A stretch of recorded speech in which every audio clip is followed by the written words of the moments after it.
मूकं करोति वाचालं पङ्गुं लङ्घयते गिरिं यत्कृपात्तमहं वन्दे परमानन्दमाधवं यं ब्रह्मा वरुणेन्द्ररुद्रमरुदः स्तुन्वन्ति देवैस्तवै वेदैः साङ्गभद्रगणोपनिषदैः गायन्ति यं सामगाम् ध्यानावस्थिततत्पदेन मनसा पश्यन्ति यं योगिनः तस्यान्तं न विदुषुरासुरगणाः देवाय तस्मै नमः देवाय तस्मै நமः. ஹரி ஓம். பகவத்கீதையினுடைய 13வது அத்தியாயமான சேத்ரஜ்ஞ விவாக யோகத்தை நாம் பார்த்து வருகின்றோம். இதில் பகவான் கிருஷ்ணர் அர்ஜுனனுடைய கேள்விகளுக்கு பதிலை கூறி, அந்த கேள்வியின் பதிலை உணர்வதனால் அடையக்கூடிய பலனையும் கூறி, மீண்டும் அர்ஜுனனுக்கு கேள்வியவே மீண்டும் விளக்குகின்றார். அதாவது சேத்ரஜ்ஞன் என்றால் என்ன என்பது அர்ஜுனுடைய கேள்வியில் முக்கியமானது. சேத்திரம் என்பது மீண்டும் அதை விளக்குகின்றார். சேத்திரம் என்பது இந்த மூல பிரகிருதி என்றாலும் மாயை என்றாலும், வேஷ்டியினுடைய அடிப்படையில் மாயை இந்த உலகம் என்று பகவான் கூறி, சமஷ்டியினுடைய அடிப்படையில் மாயை உலகம். பிறகு வேஷ்டி இல்லை, இந்த டோட்டல் சமஷ்டின்னா டோட்டல். சமஷ்டியினுடைய அடிப்படையில் இந்த உலகம் மாயையிலிருந்து இந்த உடல் மனம் இந்த உலகங்கள் தோன்றியதாக நீ உணர்ந்து கொள். வேஷ்டியினுடைய அடிப்படையில் உடல் மனத்திற்கு எது காரணமோ அது மாயை என்று பகவான் கூறினார். அந்த மாயை எதனால் இயங்குகின்றதோ, அந்த மாயை எதனால் இயக்கத்தை அடைகின்றதோ, இது சமஷ்டி லெவலில். வேஷ்டி லெவலில் இந்த உடல் மனம் எதனால் இயங்குகின்றதோ அதை சேத்ரஜ்ஞனாகவும், சமஷ்டி லெவலில் இந்த சேத்ரஜ்ஞன் என்றாலும் பிரம்ம என்றாலும் ஒன்று, புருஷன் என்றாலும் ஒன்று என்பதை அறிந்துகொள் ஏ அர்ஜுனா என்று பகவான் இதில் கூறினார். சுருக்கமாக சொன்ன இதில் ஆன்சர் என்னன்னு சொன்னால், இந்த சேத்ரஜ்ஞம் தேகத்திற்கும் உடலுக்கும் நம் மனதிற்கும் அப்பாற்பட்டது என்று நாம் உணர்ந்து கொள்ள வேண்டும். விலட்சணம் வாங்க. தேகம் உடல் மனம் உலகத்துக்கு அப்பாற்பட்டதாக நீ உணர்ந்து கொள். அதுதான் இந்த இடத்துல சேத்ரஜ்ஞன் என்று நம்ம பொருள் சொல்கிறோம். அதே இதனுடைய சாரம். இதை உணர்வதனால் என்ன? ந பூயக அபிஜாயதே. இதை உணர்வதனால் அவன் மீண்டும் பிறப்பதில்லை சொல்றார். யார் இந்த சேத்ரஜ்ஞனை யார் உணர்கிறார்களோ அவர்கள் மீண்டும் பிறப்பதில்லை. ந பூயக அபிஜாயதே மிருத்யு அப்படின்னார். மிருத்யுவை அவன் கடக்கின்றான். மிருத்யுன்னா இறப்பை, யமதர்மனை அவன் கடக்கின்றான். யமதர்மனுக்கு ஒரு மிருத்யுங்கிறார். மாமிருதாத் மிருத்யோ மாமிருதா. ஜென்மம் பிறப்பு இறப்புங்கிறது மிருத்யு. பிறப்பு இறப்பை அவன் கடக்கின்றான் என்று அதனுடைய பதில். அப்போ இருந்து என்ன தெரியுது? எந்த பிறவியில் நம்ம அந்த சேத்திரனை பற்றி அறிகிறோமோ அந்த பிறவிதான் இது கடைசி என்று நமக்கு தெரிகிறது அல்லவா? அது என்னுடைய சொல்கிறார். எந்த பிறவியில் இந்த சேத்ரஜ்ஞன் பற்றி அறிகிறோமோ அந்த தேகம்தான் நமக்கு கடைசி. அந்த தேகம் அதுவரை மீண்டும் பிறப்பு மீண்டும் இறப்பு. பஜகோவிந்தத்தில் சொல்லுவாங்கள்ல, புனரபி ஜனனம் புனரபி மரணம். இகசம்ஸ்தாரே பகுதுஸ்தாரே, மீண்டும் பிறப்பு மீண்டும் இறப்பு. இந்த சம்சாரம் மிக பெரியது, இதில் யார் கடக்க விரும்புகிறார்கள் அப்படின்னு இதில் பகவான் சொல்கிறார். பரே பிரம்மனே க அபினசக்தக, அந்த பரபிரம்மனிடத்தில் யார் மனதை வைத்திருக்கிறார்கள், அதனால் நீங்கள் என்ன பண்ணணும், பஜ கோவிந்தம் பஜ கோவிந்தம் பஜ. ஏன் 4 தடவை சொல்கிறாரு? கோவிந்தனை நினை, கோவிந்தனை தேடு, கோவிந்தனை உணர், கோவிந்தன் நோக்கி வழிபடு. அதே பஜ கோவிந்தம். கோவிந்தகன்னு பேர் சமஸ்கிருதத்தில். கோனா உயிர்களுக்கு இது ஒரு பேர் கோ. விந்தகளை உயிர்களை காப்பவன், கரையேற்றுபவனுக்கு கோவிந்தன்னு பேரன். பசுக்களை காப்பவன் கோவிந்தன். பசுவாகிய நம்மை பிறவியாகிய சம்சாரத்திலிருந்து அவன் நம்மை காப்பவன், கரைத்தேற்றுபவன். அதே நம்ம தியான ஸ்லோகத்திலே பார்த்தோம். மூகம் கரோதி வாசாலம் பங்கும் லங்கயதே கிரிம் யத் கிருபா தமகம் வந்தே பரமானந்த மாதவம். யாயத் கிருபா, யாருடைய கிருபையினால் முடவனும் இந்த சம்சாரம் இந்த உலகம் என்பதை கடக்கிறானோ அவனை நான் வந்தே, அவனை நான் வணங்குகின்றேன்னு பகவான்களை சொல்கிறார். சரி, நம்ம கதைக்கு வருவோம். அதே இதனுடைய சாரம். இறுதியாக நம்ம என்ன பார்த்துட்டு வந்தோம்? இதை உணர்வதனால் என்ன பலன் என்றால், அதிரந்தக அபி, அவன் யாரு? கேட்பதில் ஈடுபாடு உடையவர்கள் மிருத்யுவை நிச்சயமாக கடக்கிறார்கள். அவர்கள் என்ன செய்தாலும் சொன்னார். என்ன செய்தாலும் மீன்ஸ் இந்த பிராரப்தத்தின்படி அவருடைய வாழ்க்கை அமைப்பு எப்படி இருந்தாலும் அவர்களும் கூட கடக்கிறார்கள். தீயவர்களும் கூட இந்த ஞானத்தை பெற்றால் கடக்கிறார்கள் எனும் பொழுது, நல்லவர்கள் கடக்க மாட்டார்கள் என்பது என்ன நிச்சயம்? நிச்சயமாக என்ன சந்தேகம்? நிச்சயமாக கடப்பார்கள் என்று பகவான் இதில் கூறினார். அடுத்து மீண்டும் இந்த ஆத்ம ஞானத்தை பற்றி மீண்டும் விளக்குகின்றார். இதெல்லாம் பற்றிய ஞானமே ஆத்ம ஞானம் அப்படிம்பாங்க. சேத்திரம், சேத்திரைக்கன், புருஷன், பிரகிருதி, இதை பற்றிய ஞானந்தே இந்த இடத்துல ஆத்ம ஞானம் என்று இதில் சொல்லுவாங்க. ஆக மீண்டும் சொல்கிறார். மீண்டும் இப்போ அடுத்து நம்ம என்ன பார்த்தோம்? இந்த உலகத்தில் உள்ள அசைகின்ற அசையாத அனைத்து பொருள்களும் அனைத்து வஸ்துக்களும் இந்த சேத்திர சேக்கேத்திரையிலிருந்து உருவானதாக நீ அறிந்துகொள் ஏ பாரத அப்படின்னு 26வது சொல்லுக்கு சொன்னார். தத் புத்தி பரதர் சப. சம்யோகம்னா சேருதல், இணைதல்னு பேர். இந்த உலகமே இந்த சேத்திர சேக்கேத்திர இணைதல்னாலதே அது வருது என்று நாம் சென்ற வகுப்பில் பார்த்தோம். ஏ பரதகுல சிரேஷ்டனே, அசைவது அசையாதது எந்த பொருள் உண்டானாலும் அது சேத்திரன் சேத்திரைக்க இவர்களுடைய ரிலேஷன்ஷிப் சம்பந்தத்தால் வந்ததாக நீ அறிந்துகொள். இது உலகம். நாம் எப்படி வந்தோம்? இந்த உடல் மனம் என்பது சேத்திரம். உடல் மனதையும் அறிகின்ற அறிவு சொரூபமாகிய ஆத்மா சேத்திரைஞன். இந்த இரண்டினுடைய கலவைதான் நாம். ஆக எந்த ஒரு பொருளும் ரெண்டு இருக்குது. இந்த உலகத்தை எடுத்துக்கிட்டால் மாயை ப்ளஸ் பிரம்ம. இந்த உடல் மனம் எடுத்துக்கிட்டால் உடல் மனம் ப்ளஸ் சேத்திரைஞன்.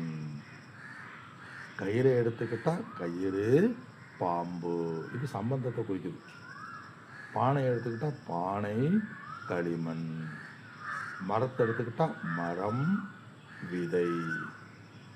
எந்த பொருள் எடுத்துங்க, துணியை எடுத்துக்கிட்டால் துணி நூல், பருத்தின்னு சொல்லலாம். எல்லாமே இரண்டு கலவரை. ஏன் நம்ம உடல் இன்னொன்று கூட சொல்லணும், நம்ம பிறவியே ஆண் பெண்ணினுடைய கலவை தானே, அப்பா அம்மாவுடைய கலவை தானே இந்த பிறவியே. எந்த பொருள் எடுத்தாலும் சரி, தயிரை எடுத்துங்க, மோர், பால், தயிர், அது மாதிரி இந்த இடத்துல எதையுமே எந்த பொருள் எடுத்தால் 2 கலவையினால் வந்தது. சயின்ஸில் வேணால் நிறைய இருக்கலாம், நியூட்ரான், எலக்ட்ரான், அணு, இது நிறைய பிசிக்கல் நிறையா இருக்கலாம். பொதுவாக பகவான் இடத்துல சொல்கிறார். எதுக்கு இதை சொல்கிறார் அப்படின்னா, இதை விசாரம் செய்து நான் சேத்திரஜன் என்று நாம் உணர வேண்டும் சொல்கிறார். அதே இதனுடைய சாரம். சாஸ்திரத்தின் உதவியுடன் இவற்றை நாம் பிரித்து அறிய வேண்டும். அது இந்த இடத்துல விபாக யோகம்னு பேர். சாஸ்திரத்தின் உதவியுடன் இவற்றை நாம் பிரித்து நாம் உணர வேண்டும், பிரித்து அறிய வேண்டும் என்றும் பகவான் சொல்கிறார். அதுக்குத்தான் இந்த சேத்திரன்னா என்ன, சேத்திரஜன் என்ன என்று நம்ம இவ்வளவு நேரம் சொல்கிறது. அதே இதில் சொல்கிறார். ஏன் இப்படி பிரித்து அடிக்கிறது, என்ன எப்படி உணரணும்? இதில் இந்த துலகத்தில் சம்யோகம் எப்படி வருது? ஆத்மா வேற, அனாத்மா வேற. கால் வீங்கி இருக்கு, கால் ரொம்ப வீக்கணும். ஆத்மா வேற, அனாத்மா வேற நம்ம சொல்கிறோம். அப்போ ஆத்மாவுடைய தன்மையும் வேறு, அனாத்மாவுடைய தன்மையும் வேறுங்கிறது எப்படி? ஏடிஎம்கே வேறு, டிஎம்கே வேறு நம்ம சொல்கிறோம். உலகத்தில் எது வேணுமாலும் நடக்கலாம். ஏடிஎம்கேயும் டிஎம்கேயும் இணைய போகிறதாகவும் நடக்கலாம். வெவ்வேறு தர்மமாக இருந்தாலும் 2 இணைய போகிறதாகவும் கேள்வி வந்துச்சு. நான் சத்தியம் பண்ணுறேன் அப்படிங்கிறார் ஒருத்தர். அது மாதிரி வாழ்க்கையில் எதுவுமே சாஸ்வதமில்லை. எந்த ஒரு நிகழ்ச்சியும் இந்த உலகம் மாற்றத்துக்கு உட்பட்டது. மாற்றம் ஒன்றுதான் மாறாதது நம்ம புரிந்து கொள்ள வேண்டும். இந்த உலகம் மாற்றத்துக்கு உட்பட்டது. நான் மாற்றத்துக்கு உட்பட்டவன். மாற்றம் ஒன்றுதான் மாறாதது அப்படின்னு சொல்கிறார். மாற்றம் ஒன்றுதான் மாறாததுன்னு சொல்கிறார். எதுவுமே மாறாதது. எல்லாம் எப்பொழுதும் எந்த நேரமும் எதுவும் மாறும். எதையே அது சம்பந்தமே அப்படித்தான். மாறக்கூடிய தன்மைகளை உடையதுதான் பகவான் இதை சொல்றார். கயிறில் பாம்பு, அந்த சம்பந்தம் விருத்த தர்மத்தை உடைய எப்படி ஒன்றா இருக்க முடியும்? ஆத்மா அஞ்ஞானத்தினால ஆத்மா என்பது நம்ம இந்த உடல் மனதை நாம் என்று ஏற்று வெற்றி இருக்கின்றோம். அசைவுகள் இல்லை. எப்படி சம்பந்தப்படும் அப்படின்னா, அனாத்மா அசைவுடர் அங்கங்களை உடையது, ஆத்மா அங்கங்கள் இல்லாது. நம்ம ஏற்கனவே பார்த்தோம். அப்போ விருத்த வேறுபட்ட தன்மையுடையத்தில் எப்படி சம்யோகம் வரும்னா, ஒன்றே ஒன்றில் தான் நாம் சம்யோகம் வரும், இணைப்பு வரும். அது சத்தியமித்யா சம்பந்தம். உதாரணம், கந்தர்வ நகரம் போல, கயிறிலே பாம்பு போல, மண்ணிலே பானை போல. அதே என்னுடைய சாரம். மித்யா அழியாத மாறாத உண்மை போல உள்ள தன்மை, இதுதான் அந்த சம்பந்தம். இதைத்தான் நாம் உணர வேண்டும் சொல்றார். அப்போ சம்பந்தம் எதனால வருது? அத்தியாசத்தினால வரும். உண்மையிலேயே சம்பந்தம் வராது. ஆனால் அத்தியாசத்தினால, அறியாமையினால சம்பந்தம் வரும். கயிறும் பாம்பும் வேறு வேறு தன்மைகளை உடையது. கயிறு ஜடம், பாம்பு கொஞ்சம் நகரக்கூடியது, கயிறு நகராதது, ஏகப்பட்டது. கயிறு ஜடம், பாம்பும் கொஞ்சம் ஓரிரு பொருள் 3 அறிவை உடையன்னு சொல்லுவாங்கள்ல, அது மாதிரி. ஆனால் 2க்கும் சம்பந்தம் வந்துடுதே, அப்போ ரெண்டும் வெவ்வேறாக இருந்தால் எப்படி சம்பந்தம் வருது? கயிறின் மீது பாம்பை ஏற்றி வைக்கிற சம்பந்தம். ஏன் ஏற்றி வைக்க? அத்தியாசமும் பேர். ஏன் ஏற்றி வைக்கிறோம்? அறியாமையினால் நம்ம ஏற்றி வைக்கின்றோம். அது மாதிரி உடல் வேறு, மனம் என்பது வெவ்வேறு, அழியக்கூடியது, நாசமாகக்கூடியது. ஆனால் உடல் ஆத்மாவுடைய தன்மையை நாம் உடல் மனதின் மீது அத்தியாசம் செய்வதால், அதை ஏற்றி வைப்பதால் நமக்கு சம்பந்தம் வருகின்றது. கயிறை யார் ஏற்றி வைக்க சொன்னது அப்படின்னு நம்ம சொல்கிறோம்ல, அது நம்முடைய மனம் இயற்கையாகவே ஆத்மாவுடைய தன்மையை உடல் மனதிலும், உடல் மனதினுடைய தன்மையை ஆத்மாவிலும் ஏற்றி வைத்து இருக்கின்றது. அந்த ஏற்றி வைத்தலை பகுத்து அறிவின் கொண்டு முஞ்சை புல்லு போல ஞானத்தினால் பிரித்து எடுக்க வேண்டும் அப்படின்னு சொல்றார் பகவான்.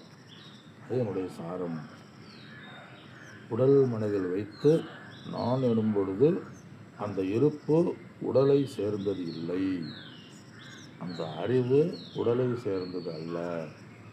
கயிறினுடைய பாம்பினுடைய இருப்பு பாம்பை சேர்ந்ததல்ல, கயிறை சேர்ந்தது என்று நாம் உணர வேண்டும் என்றார். சேத்திரத்தை பிரித்து அறிதல் அறியாமையால் வருகின்ற சம்பந்தமானது சென்று விடுகின்றது. எப்படி பிரிக்கணும்? அதுக்கு என்ன ப்ரொசீஜர்? சாஸ்திரத்தினுடைய துணை கொண்டு எப்படி பிரித்து எப்படி உணரணும்? இந்த உணர்வுகள், நன்மைகள், தீமைகள், பிறவிகள், எண்ணங்கள், விருப்பு வெறுப்பு முதல் எண்ணங்கள் அனைத்தும் உடல் மனதை பற்றியது, உடல் மனதை சேர்ந்தது. நான் அதில் உள்ள சைதன்ய சேதன சொரூபமாக, சேத்திரஜ சொரூபமாக நான் இருக்கின்றேன் என்று நாம் உணர வேண்டும் என்று நான் சொல்றார். வாழ்க்கையில் ஒவ்வொரு கணத்திலும் ஒவ்வொரு நொடியிலும் சேத்திரம் சேத்திரைக்குன்னு கலந்துருக்கும். சேத்திரைக்குன்னா ஏதோ எங்கேயோ சேத்திரன் இருக்குது சேத்திரைக்குன்னு சொல்லக்கூடாது. வாழ்க்கையில் ஒவ்வொரு நொடியிலும் ஒவ்வொரு இன்ச்சி செயல்களும் உடல் மனமாகிய சேத்திரமும் ஆத்மாவாகிய சேத்திரைக்கினாலே அது இயங்குகின்றது. மிக்சடு. அதை நாம் தெரிந்து கொண்டு செயல்கள் மனதினுடையது, எண்ணங்கள் மனதினுடையது, செயல்கள் மனம் உடலை கொண்டு இயக்குகின்றது. நான் செயல்களற்றவன், செயல்களுக்கும் அப்பாற்பட்டவன் என்று நாம் பிரித்து புரிந்து கொள்ள வேண்டும். செயல்களை துறப்பது அவசியமில்லை, உடலை துறப்பது அவசியமில்லை. மனதை நாசம் செய்வது, துறப்பது என்பது அவசியமில்லை. ஒவ்வொன்றினுடைய சொரூபத்தன்மையை நாம் புரிந்து கொள்ள வேண்டும். அவ்விதம் புரியாமல் ஒன்றோடொன்று நிறைய ஏற்றி வைத்திருக்கின்றோம். அந்த ஏற்றி வைத்ததே இப்போ பிரச்சனை. அந்த ஏற்றத்திலைக்கு ஏற்றலையும் ஏற்றமாக இருக்குது. உடல் மனம்ங்கிறது தத்துவத்தினுடைய அடிப்படையில். விவகாரத்தில் நிறைய நம்ம பிரச்சனைகளை ஏற்றி வைக்கிறோம், நிறைய பிரச்சனைகளை மனசில் நினைக்கிறோம், நிறைய பார்த்து பார்த்து எல்லா விஷயங்களையும் கண்ணினால் பார்த்து பார்த்து நிறைய விஷயங்களை நாம் ஏற்றி வைத்திருக்கின்றோம். உடல்னால் பார்த்து பார்த்து உடலிலும் நிறைய விஷயங்களை நாம் ஏற்றி வைத்திருக்கின்றோம். நிறைய கேட்டு கேட்டு அதையும் நாம் ஏற்றி வைத்திருக்கின்றோம். புரிந்து புரிந்து அதையும் நாம் விருப்பு வெறுப்பு, லாபம் நட்டம், மானம் அவமானம், எல்லா உணர்வுகள், காம குரோத லோப மத ஆச்சரியமாகல, அவை அனைத்தையும் நாம் அத்தியாசம் செய்து வருகின்றோம். அதுவே நம்முடைய பிறவிக்கு காரணம். அதை நாம் நீக்க வேண்டும். ஏற்றி வைத்ததை நாம் நீக்க வேண்டும். அதே நம்முடைய ஸ்லோகத்தினுடைய சாரம். எப்படி நம்ம நீக்கிறோம்? சேத்திரைக்கன் உபாதியும் தர்மமற்ற பிரம்மமாகவும் சத் சித் ஆனந்த சுரூபமாகவும் நாம் உணர வேண்டும் சொல்கிறார். அது இந்த இடத்துல சொல்கிறார். அதனால் இந்த பகவத்கீதையில் ஒரு கதை சொல்கிறாங்க. மரத்தை மறைத்தது மாமத யானை, மரத்தில் மறைந்தது மாமத யானை அப்படின்னு தமிழோட ஒரு ஸ்லோகம் வரும். அதில் இதில் சொல்கிறார். அதாவது குரு சீடன் காட்டுக்கு போய் கொண்டிருந்தார்களாம். சிஷ்யன் தூரத்தில் ஒரு யானை நின்றுச்சான். அந்த யானையை பார்த்து பயந்து ஓடினானாம். ஆனால் குரு அந்த இடத்துல யானை பக்கத்தில் போய் அந்த யானையை தடவி கொடுத்தார். அந்த யானை அசையாமல் நின்றுச்சான். கடையே அந்த யானை அசையாமல் இருக்கிறது மரத்தில் செய்த யானை என்று சிஷ்யனுக்கு சொல்லி விளக்கம் கொடுத்தாங்க. அப்படி அந்த கதை அது உண்மை தன்மையை உணராததனால நமக்கு வருகின்றது. அது மர யானை மரத்தில் உண்மையை கண்டவுடன் அவனுடைய அத்தியாசம் மறைந்து விட்டது. இதுதான் யானையா என்று. அதனால் ஒவ்வொரு விஷயமும் தெளிவாக ஒவ்வொரு விஷயத்தை அறியும் பொழுது தவறான அறிவானது நீங்கி விடுகின்றது. தெளிவை அறிவுக்கு விரோதி தவறு, அது நீங்கி விடுகிறது. அப்படி ஞானத்தை அறிந்தவனுக்கு சேத்திரைக்கனை பற்றிய குழப்பமானது அவனுக்கு வராது அப்படின்னு பகவான் சொல்றார். அவனுக்கு வராது. இந்த அத்தியாயத்தில் நம்ம 23வது ஸ்லோகத்தில் பார்த்தோம்ல, அவன் மீண்டும் பிறப்பதில்லை. எவன் இவ்வாறு உணர்கிறானோ அவன் மீண்டும் பிறப்பதற்கான காரணம் எதுவுமே இல்லை. அதோட பிறவிக்கு காரணமான அறியாமை அத்தியாசமானது நீங்கிவிட்டது பகவான்களை சொல்றார். எந்த அத்தியாசம், எந்த அறிவு?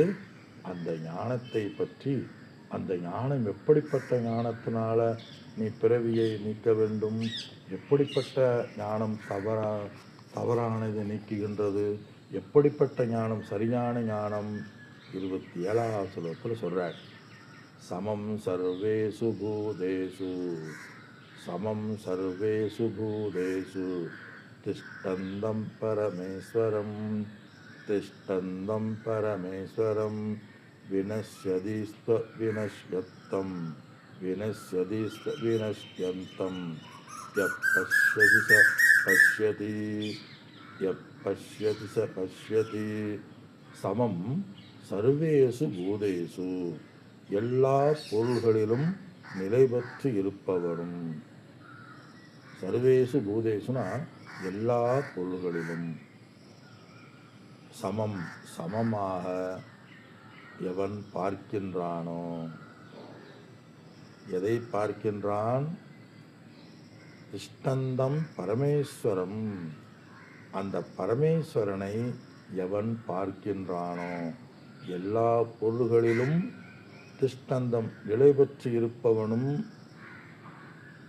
வினஷ்யதீச வினஷ்யந்தம் அழிகின்ற அழியாது இருப்பவனுமாகிய அந்த பரமேஸ்வரனை எவன் காண்கின்றானோ, எவன் காண்கின்றானோ, பஷ்யதி ச பஷ்யதி, அவனே காண்பான்.